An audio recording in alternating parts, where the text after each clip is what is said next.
Horner répond aux rumeurs concernant le départ de Marco de chez Red Bull. Alors, ma relation avec Helmut remonte à 96 lorsque je lui ai acheté pour la première fois la remorque pour participer au championnat de Formule 3000.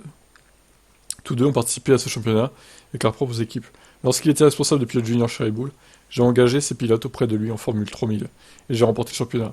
Suite à ça, il m'a recommandé et m'a fourni l'opportunité devant Mateschitz. Sans Marco, je ne serais pas à ce poste. Sans Helmut, je ne serais pas dans la position qui est la mienne aujourd'hui. Comme pour les jeunes pilotes à qui il a donné l'opportunité, il m'a aussi donné cette opportunité. Nous avons toujours entretenu une relation très forte et très ouverte. Bien sûr, il y a des choses sur lesquelles nous ne sommes pas d'accord de temps en temps, mais je pense que c'est sain.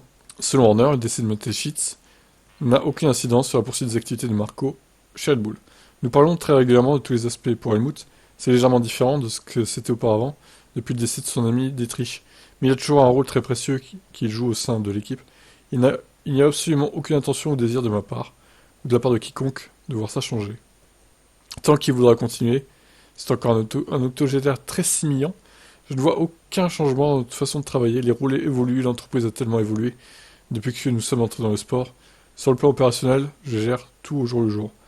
Pour toute décision importante, on se concerte, qu'il s'agisse des pilotes ou des appels stratégiques. C'est un partenariat qui fonctionne depuis de très nombreuses années. Bon, alors tout va bien, hein. Personne ne va se servir, et du coup, si on écoute Horner. Eh ben on verra ça, écoutez, hein. C'est ce qui est vrai. Je vous laisse commenter.